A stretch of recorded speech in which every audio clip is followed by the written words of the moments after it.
নমস্কার। আজ আমি আপনাদের মহাভারতের একটি গল্প শোনাব। গল্পটির নাম হলো শমী গাছের সেই সব। লিখেছেন গজেন্দ্র কুমার মিত্র। গল্পটি আশা করছি আপনাদের খুবই ভালো লাগবে।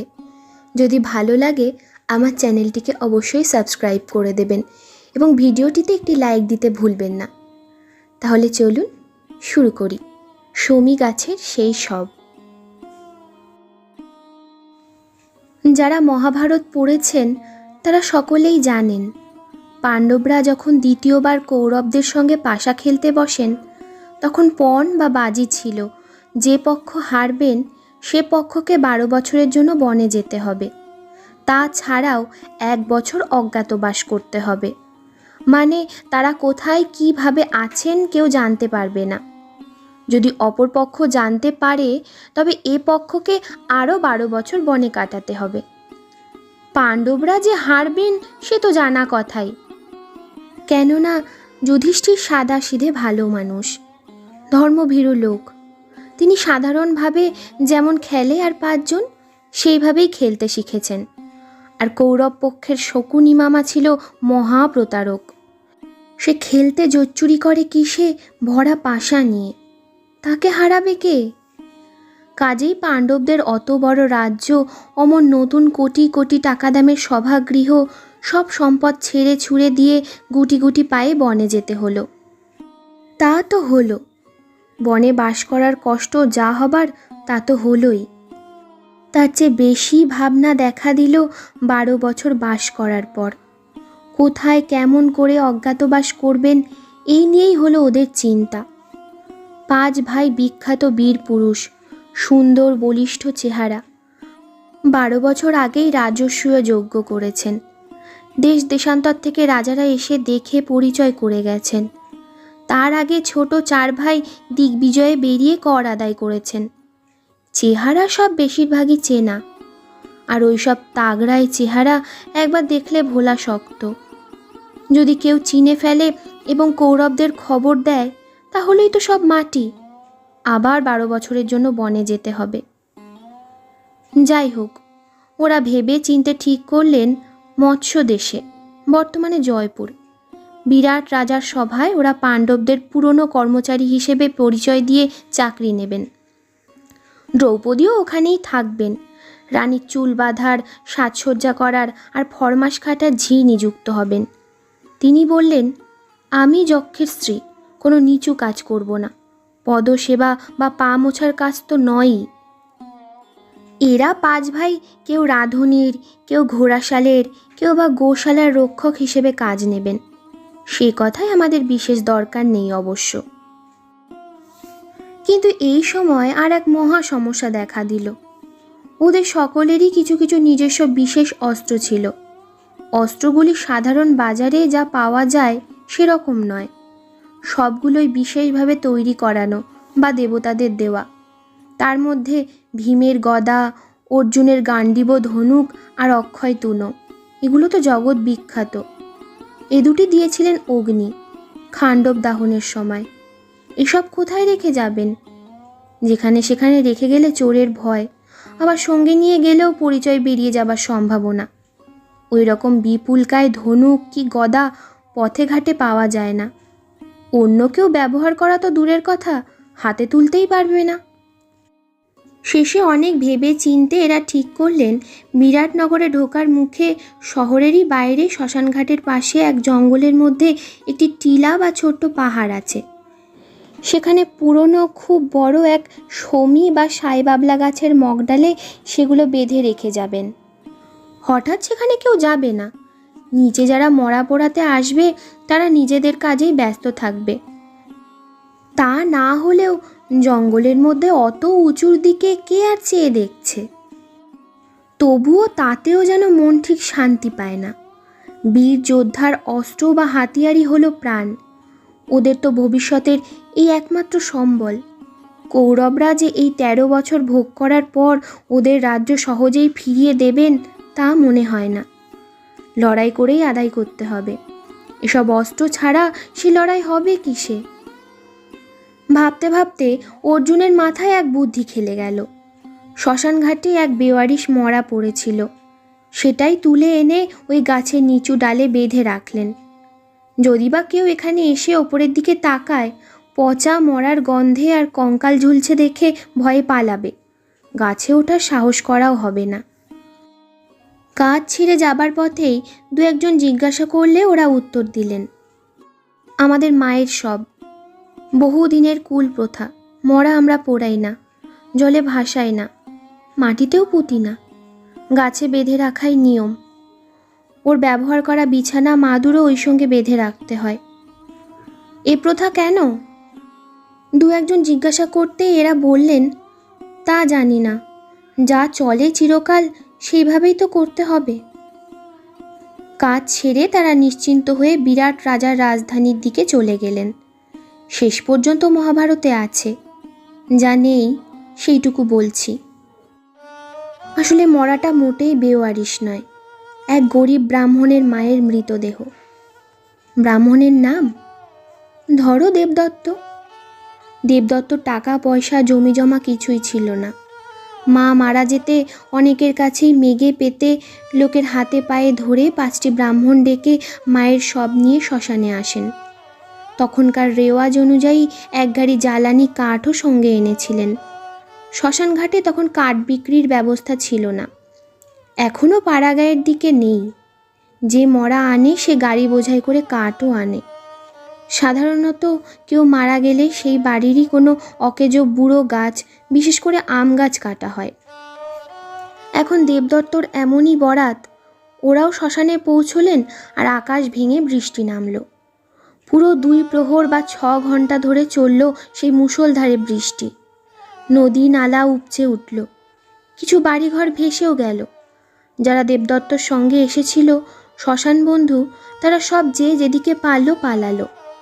কিছুক্ষণ এদিকে ওদিকে মাথা গুঁজে থেকে যখন দেখলো জল থামার কোনো লক্ষণ নেই, তখন কোনো মতে ভিজতে ভিজতেই যে যার বাড়ি ফিরে গেল। পরের মরার জন্য কি নিজের প্রাণটা দেবে?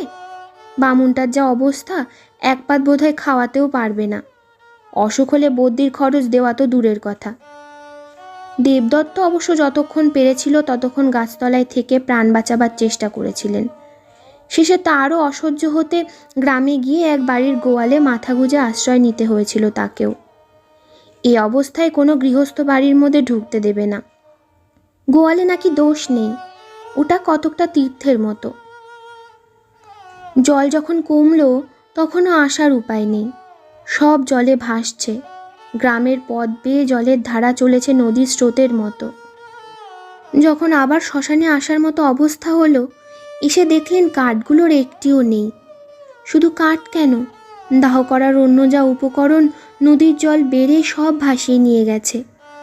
সবটা কিছু উঁচুতে একটা পাথরের উপর ছিল বলে সেইটে বেঁচে গেছে।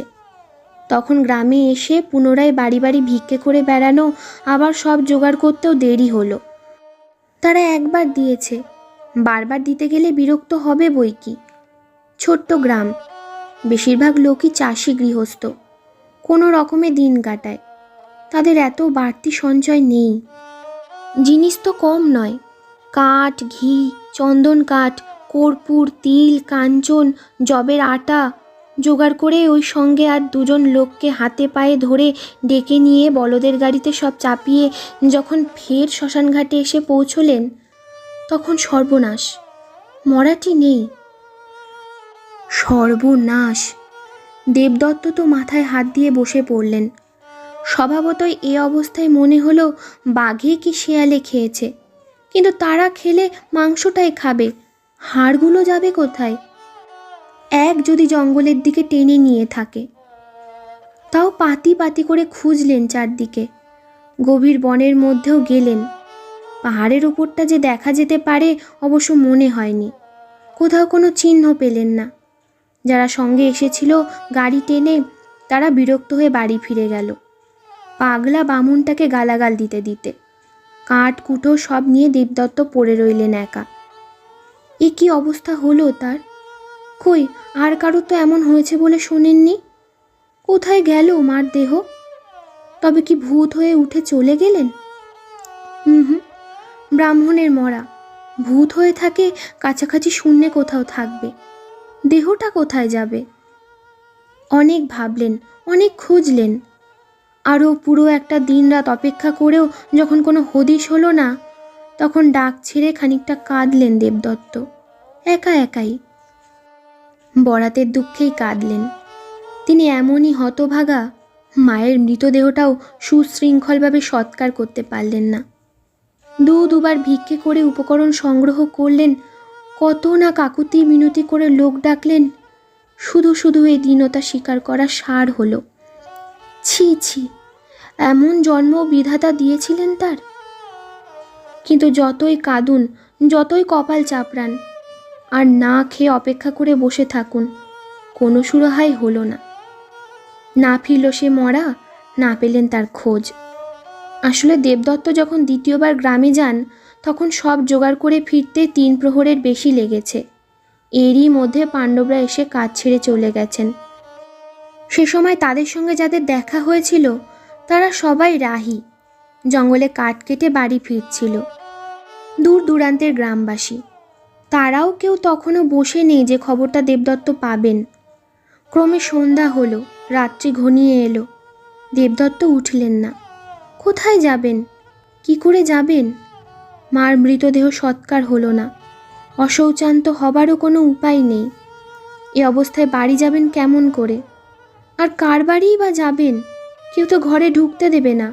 গ্রাম থেকে ভিক্ষা করে 2বার সৎকারের উপকরণ সংগ্রহ করেছেন, সেখানেই বা এ অবস্থায় গিয়ে দাঁড়াবেন কোন মুখে? তাছাড়া অশৌচান্ত না হলে, শ্রাদ্ধক্রিয়া শেষ করতে না পারলে অপর গোত্রে তো খাওয়াও চলবে না। গৃহস্থ বাড়ির দাওয়াতেও উঠতে দেবে না কেউ, ওঠা উচিতও নয়। অবশ্য কেউ বা বলেন সব দাহ না হলে অশৌচ লাগে না।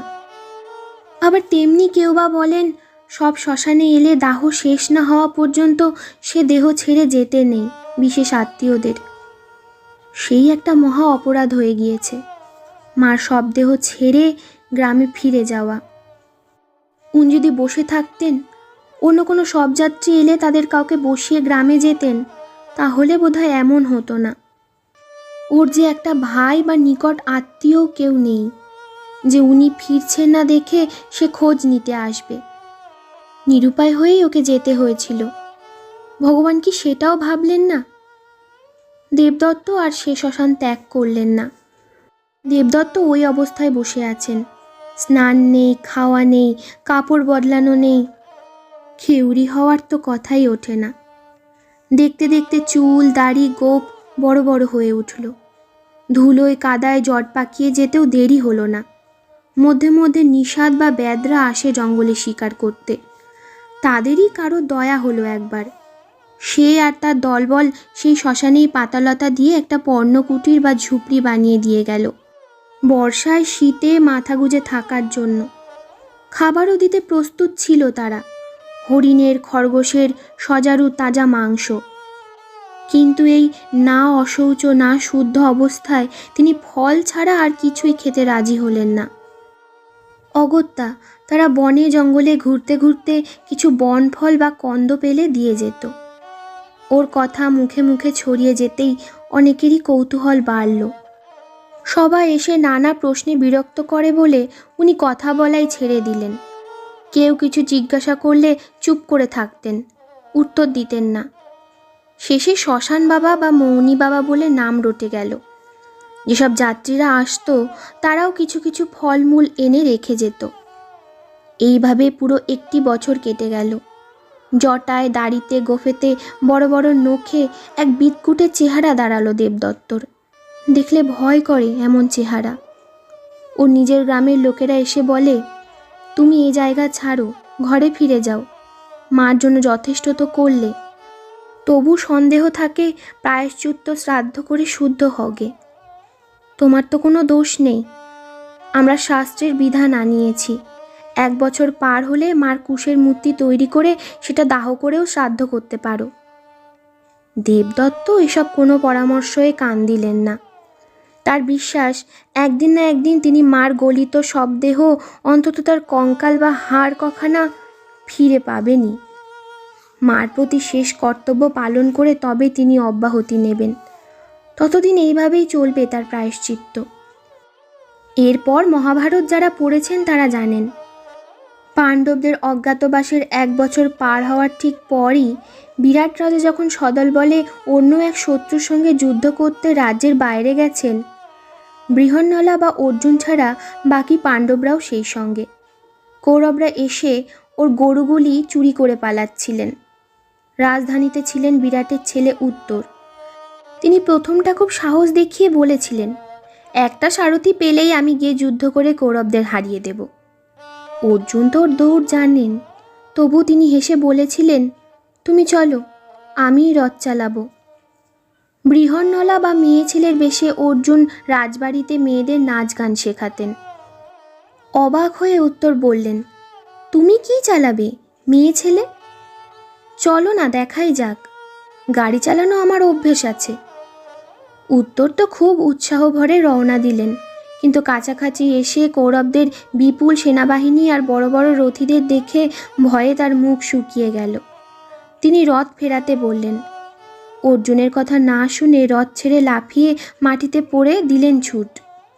অর্জুন তার পিছু পিছু গিয়ে নিজের পরিচয় দিয়ে ভয় ভাঙিয়ে বললেন, তুমি বরং রথ চালাও, আমি যুদ্ধ করে ওদের কাছ থেকে তোমাদের গরু ফিরিয়ে নিই। তবে তার আগে অস্ত্র বা হাতিয়ার দরকার। ওই যে টিলাটি দেখছ, ওর ওপর ওই বড় সাইবাবলা গাছে আমাদের সব অস্ত্র বাঁধা আছে। তার মধ্যে আমার গান্ডীব আর অক্ষয় তুনও আছে, ফিরে নিয়ে এসো। উত্তর ভয় পেয়ে বললেন, কিন্তু ওখানে যে মরা বাঁধা, ছুলে নাইতে হবে। অর্জুন মিছে করে বললেন, মরা টরা কিছুই আর নেই ওখানে, অস্ত্রগুলোই ওই রকম দেখতে। যাকগে, তোমাদের যখন সন্দেহ হচ্ছে তখন পাশের ওই ডালটার দিকে যেও না, ওপর থেকে আমার ধনুক আর তুন নামিয়ে নিয়ে এসো। উত্তর সেই মতো করলে অর্জুন বর্ম আর ধনুক হাতে নিয়ে রথে চড়ে শত্রুর ওপর ঝাঁপিয়ে পড়লেন। দেখতে দেখতে ঘোর যুদ্ধ বেঁধে উঠল। শেষ পর্যন্ত হারিয়েও দিলেন কৌরবদের। অপমানিত পরাজিত হয়ে তারা ফিরে গেল। একে এদিকটার জঙ্গল, সাইবাবলা গাছটাও প্রকাণ্ড, তাছাড়া বেশ উঁচু টিলার ওপরেও বটে। সেই জন্যই দেবদত্তের এদিকে নজর পড়েনি, পচা মরা গন্ধও পাননি। এখন এই নির্জন জায়গায় রথ আসতে দেখে স্বভাবতই কৌতূহল বশে কাছে এসেছিলেন। অর্জুনের কথাবার্তাও তার কানে গেছিল। উত্তররা চলে যেতে তিনি আরও কাছে এসে ওপরের দিকে চেয়ে দেখলেন। ডালে বাঁধা কঙ্কালটাও নজরে পড়ল। ওইটাই যে তার মায়ের হারানো কঙ্কাল, সে বিষয়েও কোনো সন্দেহ রইল না। মার মাথার গঠন, হাতের হাড়টা ভেঙেছিল, সে হাড় সব মিলিয়ে পেলেন। কিন্তু তখনও তিনি সেটা নিয়ে যাবার কোনো চেষ্টা করলেন না। এতকাল অপেক্ষা করে ওতেই অভ্যস্ত হয়ে গেছেন। সেখানেই স্থির হয়ে চুপ করে বসে রইলেন। সন্ধ্যার কিছু আগে বিজয়ী অর্জুন ফিরে এসে অস্ত্রশস্ত্র ছেড়ে আবার শাড়ি পরে মেয়ে ছেলে সাজলেন। যদিও 1 বছর হয়ে গেছে, তবুও সবাই মিলে কিভাবে পরিচয় দেবেন সে পরামর্শ হবার আগেই হঠাৎ অর্জুন বেশে যাওয়া ঠিক নয়। উত্তরকে বললেন, এই ধনুক আর তুন যেমন ছিল তেমনি রেখে এসো। অর্জুন তো অবাক, এ আবার কি কিংভূত কিমাকার জীব, তার সামনে এসে দাঁড়িয়ে তাকে এত বড় কুরুবাহিনী বিজয়ী অর্জুনকে হুকুম করছে। মানুষ বলে চিনতেই দেরি হলো। ওই দাড়ি, গোপ, জটা, বড় বড় বাঁকানো নখে ঢাকা মূর্তিটা দেখে সত্যি বলতে কি অত বড় বীরও একবার একটু শিউরে উঠেছিলেন। কে তুমি, কি চাও? শেষে ধমকের সুরেই প্রশ্ন করলেন অর্জুন। তুমি তো অর্জুন, তোমরা পাণ্ডব রাজারাই তো এখানে তীর ধনুক বেঁধে রেখে গেছো। হ্যাঁ, তাতে কি? তাতে কিছু নয়, কিন্তু লোককে ভয় পাইয়ে চোর তাড়াবার জন্য যে মরাটা তুলে এনে বেঁধেছ, সেটি আমার মায়ের। আমার মায়ের দেহ আজও পোড়াতে পারিনি। আমিও লোকালয়ে মানুষের সমাজে ফিরতে পারিনি। আমরা ব্রাহ্মণ, এহেন অনাচার আমাদের পক্ষে রীতিমতো অপরাধ, পাপ। নিজেদের সামান্য স্বার্থের জন্য আমার মায়ের পরকাল ও আমার ইহকাল সমস্ত জীবনটা নষ্ট করবার কি অধিকার ছিল তোমাদের? সবটা নেওয়ার আগে আমার অনুমতি নিয়েছিলে? তোমরা চিরদিনই ঘোর স্বার্থপর। শুনেছি নিজেরা নিরাপদে পালিয়ে বেঁচেছ। পরে রাজ্য ভোগ করবে বলে বার্নাবতে এক নিশাদি আর তার 5 ছেলেকে ডেকে এনে খাইয়ে ঘুম পাড়িয়ে বেহুশ করে রেখে গোটা বাড়িটায় আগুন লাগিয়ে বেচারাদের আগুনে পুড়িয়ে মেরেছিলে। বলতে বলতে রাগে যেন গলা বন্ধ হয়ে এলো ব্রাহ্মণের। একটু চুপ করে থেকে নিজেকে সামলে নিয়ে বললেন, তোমরা আজও তেমনই আছো। এখানে অনায়াসে আমার জীবনটা নষ্ট করে দিলে। একবার ভাবলে না যাদের সব তাদের কি কষ্ট হতে পারে? তোমাদের বিবেকেও একটু বাঁধলো না? শোনো, এই আমিও অভিশাপ দিচ্ছি। যে রাজ্য লোভে তোমরা শ্মশান থেকে সব চুরি করে এনে এই অন্যায়টা করলে, সে রাজ্য তোমরা পাবে, কিন্তু তোমাদেরও সেই শ্মশানেই রাজত্ব করতে হবে। ভাই, বন্ধু, ছেলে, আপনার লোক বলতে একজনও থাকবে না। সব মরা হয়ে শ্মশানে লুটোবে। আমার মাকে তোমরা যেমন তার ছেলের আগুন থেকে বঞ্চিত করলে, তোমাদেরও মুখাগ্নি করতে কোনো ছেলেও থাকবে না। তোমরা মনের সুখে ইন্দ্রপ্রস্থের মহাশ্মশানে রাজত্ব করো। অর্জুন লজ্জায় মাথা হেঁট করে রথে চড়ে চলে গেলেন। দেবদত্ত কিছুক্ষণ সেদিকে তাকিয়ে থেকে আস্তে আস্তে মায়ের কঙ্কালটা টানতে টানতে এনে নদীর ধারে সেই ঝোপড়ায় রাখলেন। তারপর ঝোপড়াটা ভেঙে তাতে চাপা দিয়ে আগুন লাগিয়ে দিলেন। ঘরটা পুড়ে ছাই হয়ে যেতে কার একটা ফেলে যাওয়া কলসি নিয়ে নদীর জল তুলে এনে সে চিতা ধুয়ে ভগবানের নাম করতে করতে নিজেও নদীতে নেমে গেলেন। তার আর জীবনের আর কোনো স্বাদ ছিল না, শক্তিও ছিল না যে ঘরে ফিরে গিয়ে আবার ভিক্ষা করে শ্রাদ্ধ শান্তি করবেন। না খেয়ে খেয়ে শরীর একেবারেই ভেঙে গিয়েছিল। তিনি ওই নদীতে গলা পর্যন্ত ডুবিয়ে ভগবানের নাম জপ করতে করতেই প্রাণত্যাগ করলেন। শেষ হলো গজেন্দ্র কুমার মিত্রের লেখা শমী গাছের সেই সব। গল্পটি আপনাদের কেমন লাগলো আমাকে অবশ্যই জানাবেন। পরবর্তী নতুন গল্প নিয়ে খুব তাড়াতাড়ি ফিরে আসব। ততক্ষণ সকলে খুব ভালো থাকুন, সুস্থ থাকুন এবং সবাইকে খুব ভালো রাখুন। ধন্যবাদ।